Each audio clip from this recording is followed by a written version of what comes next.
Terima kasih Anda masih bersama kami di Bincang Sehati, masih bersama Mbak Novita Tandri dan kita akan masuk ke tema kita hari ini tentang bagaimana menghadirkan semangat baru ke dalam keluarga di tahun baru 2021. Kita sapa lagi Mbak Novita Tandri. Halo Mbak Novita, masih bersama kami? Halo, oke, baik. Mbak Novita, sebelum kita banyak bicara soal bagaimana menghadirkan semangat baru di tahun yang baru ini, sebetulnya apa sih sebetulnya peran keluarga pentingnya dalam kehidupan sosial seseorang gitu? Apakah kemudian orang dengan keluarga yang hangat ini akan bisa tumbuh lebih baik secara sosial di masyarakat, sedangkan yang misalnya hidup sendiri, tidak bersama keluarga justru akan sulit untuk beradaptasi? Ini pertanyaan yang nggak mudah untuk dijawab sih sebenarnya. Pertanyaan yang cukup dalam nih. Bicara keluarga, kalau kita bicara secara umum, iya betul. Setiap orang sebenarnya lahir dari adanya laki-laki dan perempuan, ya nggak sih ya? Lahir dan biasanya ada di dalam keluarga, tapi tidak semuanya orang juga punya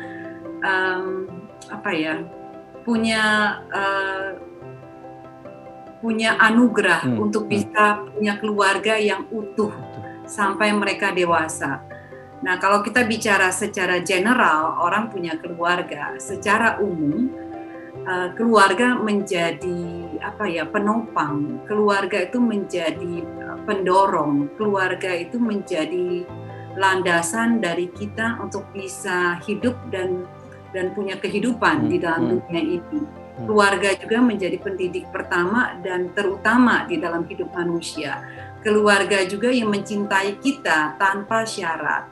Keluarga juga yang membuat kita ingin terus hidup dan ingin terus berbuat sesuatu yang lebih baik daripada dari sebelumnya. Jadi kalau buat saya, kalau bicara dari pendapat saya, keluarga is everything. Keluarga itu menjadi segalanya gitu. Tapi memang tidak semua orang seberuntung itu punya keluarga yang solid, yang mendukung, tapi tidak menjadikan mereka terus jadi patah semangat. Dan biasanya orang-orang yang justru datang dari keluarga yang tidak kurang hangat atau bahkan tidak hangat atau bahkan mungkin tidak solid, biasanya punya mimpi ingin punya keluarga yang lebih baik daripada keluarga yang dia tidak miliki. Semangat ini yang membuat saya perlu dipegang dan perlu digairahkan supaya keluarga yang memang tidak dirasakan, tidak dipunyai ini, dia punya mimpi. Nanti kalau punya keluarga sendiri, saya akan menciptakan satu keluarga yang utuh, yang baik dan lebih baik daripada kehidupan dari keluarga saya yang saya alami sekarang. Karena banyak sekali keluarga yang memang kalau dalam konseling saya tidak utuh, tidak baik, dan bahkan hancur, Mas Imam. Oke. Jadi tadi mimpi itu sebetulnya menjadi semangat yang nantinya menghadirkan satu keluarga baru di kehidupan dia yang baru dengan keluarganya agar lebih hangat dari keluarga sebelumnya. Menarik. Nah, penting sebetulnya tadi peran keluarga untuk kita dalam menjalani hidup sehari-hari gitu. Nah, kemudian di selama pandemi ini kan banyak keluarga yang akhirnya tidak utuh karena masa pandemi seperti sekarang, tertular, kemudian harus menjalani beberapa proses pengobatan dan akhirnya meninggal dunia. Nah, bagaimana kita sebagai keluarga membangun kembali gitu sukacita yang sudah selama pandemi ini berduka begitu. Terlebih juga pemberitaan banyak sekali tentang kasus meninggal dan lain sebagainya gitu. Bagaimana kita membangun sukacita kembali, Mbak Novita? Bicara esensi sih, dalam membentuk satu keluarga kan kita punya esensi. Kenapa kita punya keluarga? Balik lagi, esensi dalam membentuk keluarga itu menjadi landasan kita membangun satu keluarga. Apa esensi kita?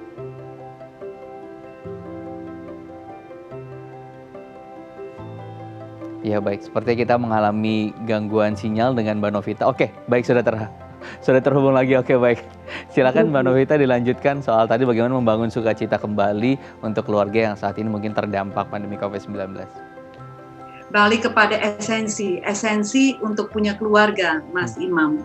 Kenapa kita punya keluarga? Nah, balik kepada esensi itu. Kenapa mahligai pernikahan itu dibangun? Tentunya ingin punya keluarga yang baik, ingin punya keturunan yang baik, ingin mendidik anak-anak supaya menjadi generasi yang lebih baik daripada generasi kita. Karena keluarga sama dengan satu sistem sebenarnya. Sistem yang dibentuk turun-temurun. Dan biasa sistem yang turun-temurun ini menjadi pondasi, tiang di dalam satu keluarga, membentuk keluarganya sendiri. Kalau berkaca dalam keluarga saya, esensi untuk punya keluarga adalah untuk memuliakan Tuhan sebenarnya. Jadi bagaimana kita membangun keluarga, kalau pondasinya nggak kuat, kita akan membangun keluarga sama dengan membangun rumah di atas jerami, sama membangun rumah di atas tanah liat. Akarnya nggak kuat, nggak pakai cakar ayam, nggak pakai pondasi yang punya akar gitu. Kalau kita bicara tiang-tiang yang dibawa untuk menopang satu rumah gitu. Nah, kalau di situ nggak kuat, anggota keluarga yang ada di dalam akan tercerai-berai. Anggota di dalam tidak akan utuh. Anggota di dalam begitu ketemu tantangan, begitu ketemu masalah akan tercerai-berai karena mereka memang pondasinya nggak kuat. Jadi kalau buat saya di masa pandemi COVID-19 ini memang masa yang penuh dengan keprihatinan ya, banyak keluarga yang menjadi tidak utuh, banyak keluarga yang secara finansial juga akhirnya porak-poranda, bahkan banyak keluarga yang akhirnya tercerai-berai. Balik lagi, kenapa kita punya keluarga? Karena kalau bicara tantangan, bicara rintangan, bicara masalah dalam hidup manusia setiap hari itu pasti ada. Betul, setuju. Mungkin dalam masa pandemi COVID-19 ini datangnya terus-menerus. Ya nggak sih? Terus-menerus sepanjang hampir 10 bulan, 11 bulan ini. Non-stop gitu. Kita seakan-akan dibombardir sekaligus. Tapi banyak juga keluarga akhirnya yang tadinya tidak utuh malah menjadi lebih utuh. Karena dulu sibuk bekerja di luar, terbang harus ke sana kemari, tidak mengenal anggota keluarganya. Begitu berada di rumah, akhirnya terus melihat, wow, ternyata keluarga saya tidak kenal selama ini. Bahwa ternyata dengan waktu yang begitu banyak, saya belajar untuk mengenal anak-anak saya, istri saya, suami saya, ayah saya, ibu saya. Bahwa ternyata pandemi ini membuat banyak juga keluarga menjadi lebih baik dan menjadi lebih solid, Mas Imam. Jadi memang selalu ada dua sisi ya yang terjadi. Tapi kalau teman-teman yang saat ini berada dalam posisi yang justru terpuruk, kalau buat saya jangan, karena dengan runtuhnya satu anggota keluarga itu biasanya saling tarik menarik, akan mempengaruhi anggota keluarga yang lain. Balik lagi, bahwa keluarga adalah home ya, it's not only a house, bukan hanya rumah dalam arti tempat itu bernaung dari panas dan dingin, tapi it's a home di mana kita selalu pulang. Kita selalu balik ke rumah pada saat kita sedih, pada saat kita kecewa, pada saat kita dilecehkan, pada saat kita tidak diterima. Rumah itu menjadi tempat kita berlabuh kapanpun, di masa yang paling sulit, di musim apapun. Pulang dalam artian bukan hanya beristirahat, tapi butuh interaksi, butuh teman bicara, untuk saling mengerti satu sama lain. Oke, baik. Pondasinya dan esensinya itu yang harus kemudian diperkuat gitu ya. Apalagi saat pandemi ada anggota keluarga yang hilang gitu. Kembali lagi ke pondasi yang tadi. Baik. Mbak Novita, kemudian di saat seperti sekarang kan sebetulnya serangan psikologisnya sangat besar gitu ya.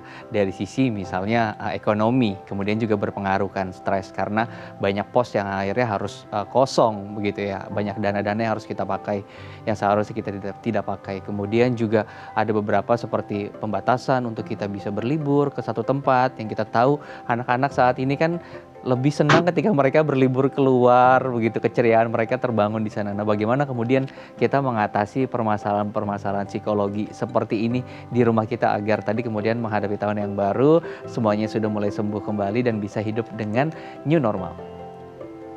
Bicara sebenarnya menghadapi pandemi ini untuk merasa cemas, anxiety sangat normal. Tidak ada yang it's okay not to be okay. Menjadi cemas, menjadi khawatir, menjadi takut sebenarnya nggak masalah. It's sangat normal dan manusiawi.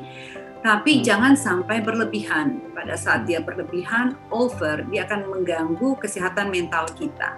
Dia bisa menjadi cabin fever, dia bisa menjadi psikosomatik, yang akan mengganggu fungsi tubuh kita secara menyeluruh.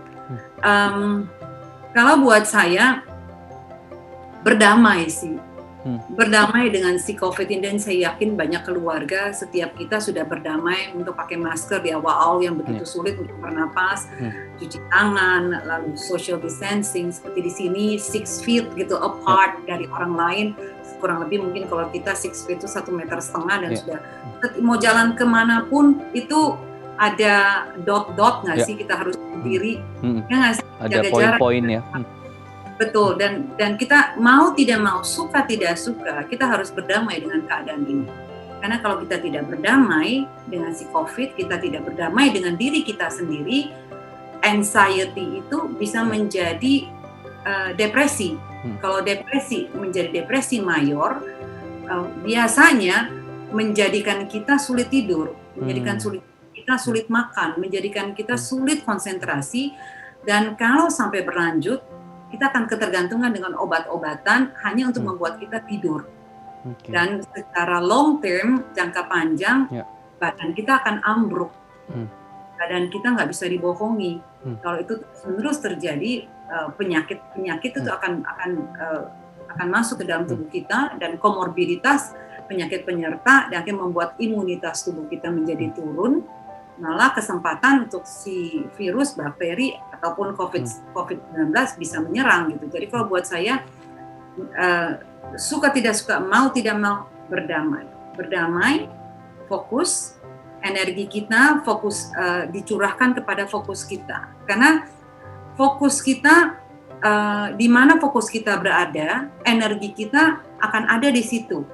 Kalau fokus kita kepada ketakutan dan kecemasan, semua energi kita kecurah di sana. Kita menjadi capek dan sakit.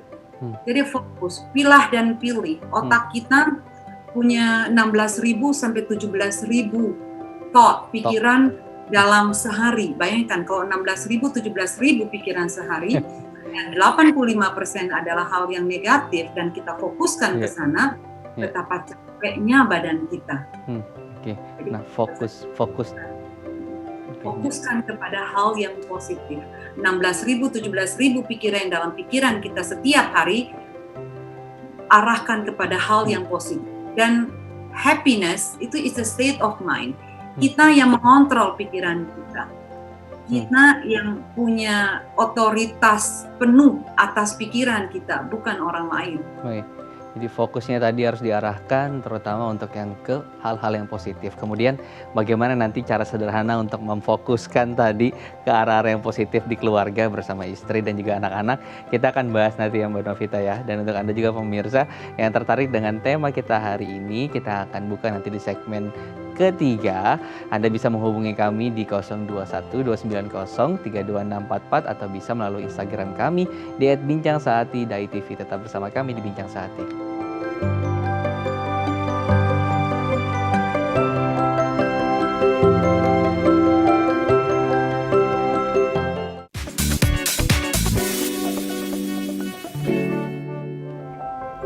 Terima kasih Anda masih bersama kami di Bincang Sehati. Menarik sekali tadi Mbak Novita sudah menjelaskan bagaimana kita harus kemudian berpikir fokus kepada hal-hal yang positif selama pandemi. Jangan sampai tadi pikiran kita malah fokus kepada hal-hal negatif, kepada kecemasan yang seharusnya tidak kita pikirkan, kepada hal-hal yang tidak kita pikirkan.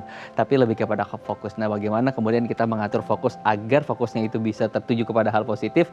Kita langsung tanyakan ke Mbak Novita. Mbak Novita, bagaimana kemudian cara sederhana yang bisa kita lakukan nih, kita, istri, dan juga anak-anak di rumah agar tadi fokus kepada hal-hal yang positif saja, tidak perlu hal-hal negatif yang dari luar gitu kita masukkan kemudian kita pikirkan. Memang tidak semudah seperti membalik telapak tangan sih ya Mas Imam ya. Mungkin mudah untuk kita pada saat bisa mengatakan seperti ini kalau kita memang dari kecil punya daya juang, dibiasakan untuk ketemu dengan hal-hal yang sulit, hal-hal yang menantang, dan kita punya keterampilan dalam menghadapi kesulitan. Tapi banyak juga orang yang tidak punya keterampilan ini. Jadi kalau buat saya apa ya, dilatih, harus Hmm. dilatih, Hmm. mau tidak mau harus dilatih, dan kita fokus kepada hal-hal yang memang apa ya, fokus kepada hal-hal yang positif yang bisa menguatkan. Jadi fokus kepada hal yang menguatkan hati, bukan kepada hal yang melemahkan hati. Ya itu sih. Dan satu lagi yang paling buat saya, kesehatan mental tidak luput daripada kesehatan secara fisik, dan itu kita bicara tentang olahraga dan kita bicara tentang nutrisi. Bicara sehat berarti bukan hanya secara fisik kan? Kita bicara sehat kalau di dalam WHO definisinya betul-betul whole, bicara semua aspek mental. secara mental, fisik. Dan bicara fisik, kita masuk nutrisi di dalam, kita masuk ada olahraga di sana, dan kita bicara tentang tidur ada di sana. Kalau buat keluarga saya, olahraga menjadi kata kunci. Jadi karena dengan berolahraga, dengan kita berkeringat, dengan kita cardio exercise, dan saya membeli cardio dan juga latihan beban, punya waktu, membutuhkan waktu yang pendek sekali, hanya setengah jam.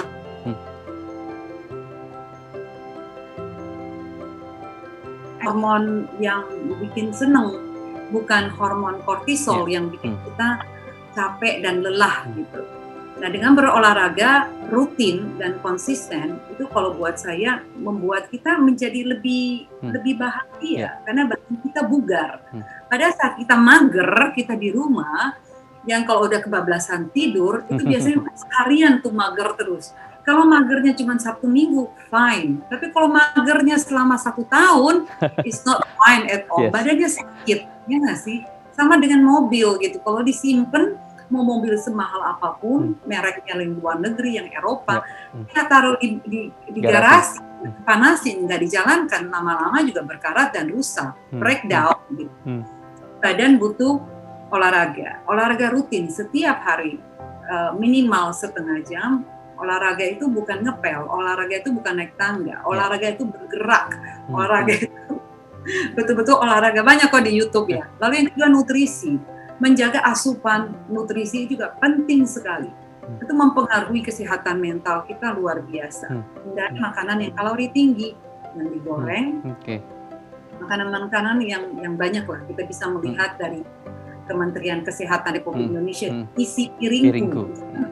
Piringku kan dengan jelas sekali situ ada bagaimana karbohidrat, lemak baik, protein 1 gram per kilogram berat badan kita. Kalau saya beratnya 52 kilo, saya butuh 52 gram protein setiap hari untuk kulit, untuk rambut, untuk kuku, untuk pertumbuhan semua otot-otot di tubuh kita yang menyangga rangka tulang kita. Lalu tidur. Pada saat kita punya kesehatan mental yang baik, kita punya nutrisi yang baik, kita berolahraga, badan kita bugar, otomatis stresor itu jadi berkurang. Stresor itu artinya penyebab stres menjadi berkurang dan membuat kita punya endorfin tadi, hormon dopamin yang juga membuat kita jadi senang, dan akhirnya tidur juga jadi baik. Tidur jadi cukup 8 jam sehari non-stop. Jadi malam tidur 8 jam, besoknya pasti badan yang bugar itu membuat kita juga jadi kelihatan berbeda, Mas Imam.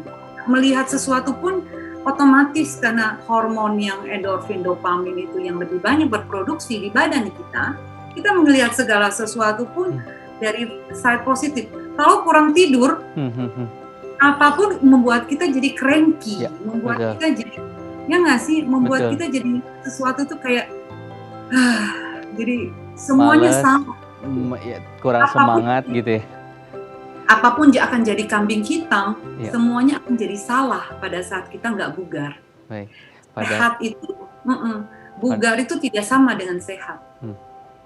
Tapi kalau bugar biasanya selalu sehat. Jadi Wah, bugarlah tubuhmu. seru banget ya, padahal cuma dari aktivitas olahraga bersama dengan keluarga, dengan memenuhi nutrisi dan lain sebagainya, ini banyak sekali sebetulnya kehangatan yang akhirnya hadir gitu. Nah, menariknya untuk di rumah kan sekarang ada beberapa kegiatan WFH gitu ya, bekerja dari rumah langsung. Nah, bagaimana sih Mbak Novita menghadirkan kemudian kegiatan-kegiatan aktivitas bersama antara orang tua dan anak selain olahraga tadi gitu, yang kemudian memunculkan tadi kehangatan keluarga dan memberikan efek-efek kesehatan, baik itu kesehatan secara fisik ataupun kesehatan secara mental.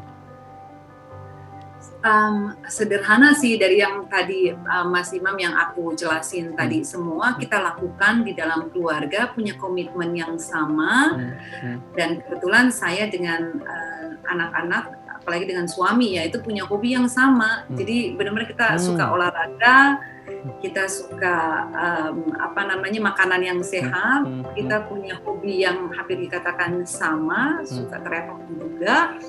Jadi dampaknya semuanya ke anak-anak juga gitu. Jadi ya kalau buat saya sebenarnya mencari esensi sih kalau kita bicara di dalam keluarga, mencari esensi, menyamakan persepsi, lalu menganggap bahwa hidup ini hanya sementara, yang very short gitu. Life is very short kan. Jadi you just live it to the fullest, isi dengan penuh makna, sehingga sehingga hidup yang singkat ini kita isi dengan penuh makna. Pada saat kita meninggal, pada saat kita dipanggil pulang, kita bisa meninggalkan legacy gitu. Khususnya mungkin kalau kita bicara legacy di COVID-19 ini, legacy apa yang kita mau tinggalkan buat anak-anak kita yang setiap hari berada dengan kita di rumah? Apa yang nanti kita tinggalkan kepada mereka, yang nanti mereka ceritakan kepada anak cucu cicit kita ke bawah? Apakah kita menjadi orang tua di rumah yang kerjanya mager, nggak ngapa-ngapain, bahkan lebih parah marah-marah atau mungkin dengan kekerasan gitu? Atau kita menjadi orang tua yang hadir di masa pandemi COVID ini?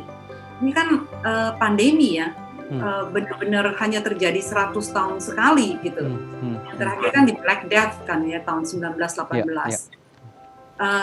Legacy apa yang kita mau tinggalkan? Kalau legacy yang kita mau tinggalkan ada legacy yang diingat anak-anak bahwa kita menjadi orang tua, belajar untuk mencari kebiasaan baru, mencari anak untuk membaca, bercerita, mungkin baking, mungkin lebih mendekatkan diri kepada Tuhan gitu ya. Yang Kristen mungkin baca Alkitab, yang Islam mungkin lebih belajar sholat lebih rajin gitu, baca Al-Quran, yang Buddhis, yang Hindu, yang Katolik. Kalau buat saya banyak hal-hal yang kita bisa bentuk dari rumah di masa pandemi COVID-19 ini, daripada hanya sekedar melihat angka COVID yang naik terus gitu. Itu yang membuat kalau buat saya membuat kecemasan, membuat kita nggak menjadi lebih bahagia gitu. Fokus di mana fokusmu berada, energimu tuh tercurah di sana. Dan hidup itu adalah pilihan.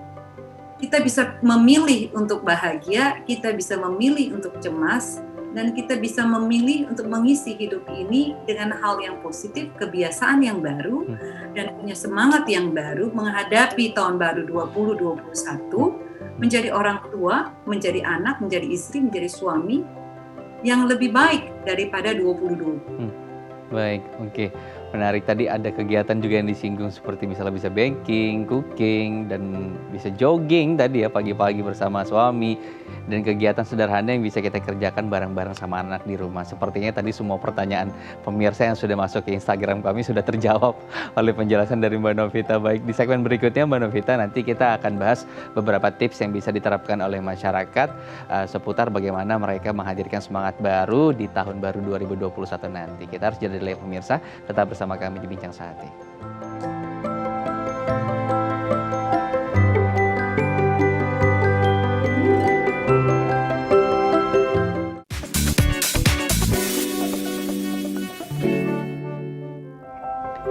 Terima kasih Anda masih bersama kami di Bincang Sehati. Nah, kita akan lanjutkan perbincangan dengan Mbak Novita, tapi saya akan bacakan beberapa tips yang sebetulnya bisa diterapkan oleh Anda di rumah pemirsa Bincang Sehati untuk menghadirkan semangat baru di tahun yang baru.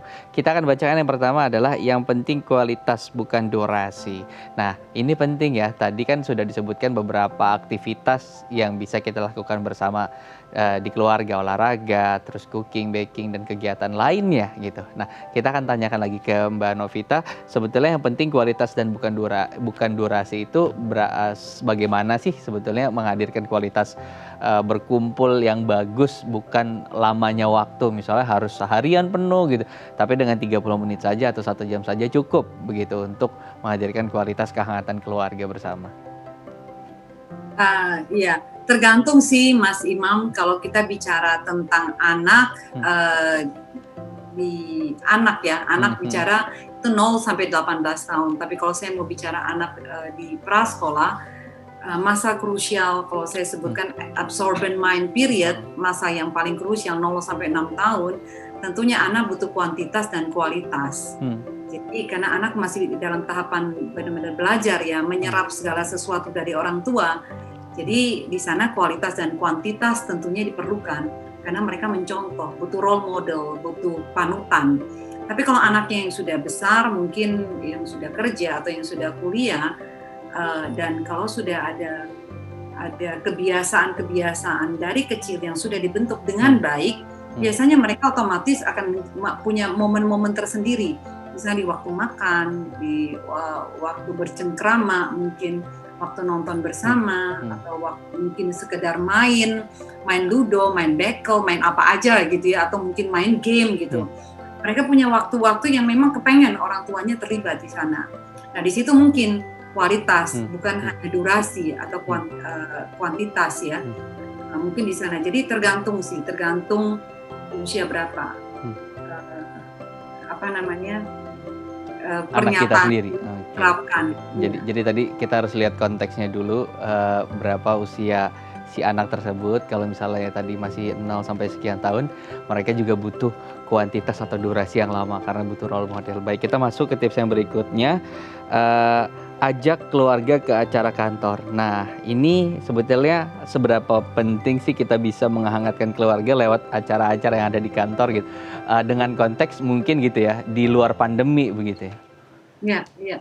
Ya nggak apa-apa juga sih sebenarnya kalau dalam masa pandemi ngajak acara kantor kan bisa melalui Zoom ya, Mas Imam. Ya nggak sih? Jadi libatkan anak-anak sebenarnya kalau diizinkan dengan perusahaan justru baik sekali. Jadi anak-anak tahu kalau setiap kali kita pergi kerja kan orang tua suka bilang, apa-apa pergi kerja cari uang gitu.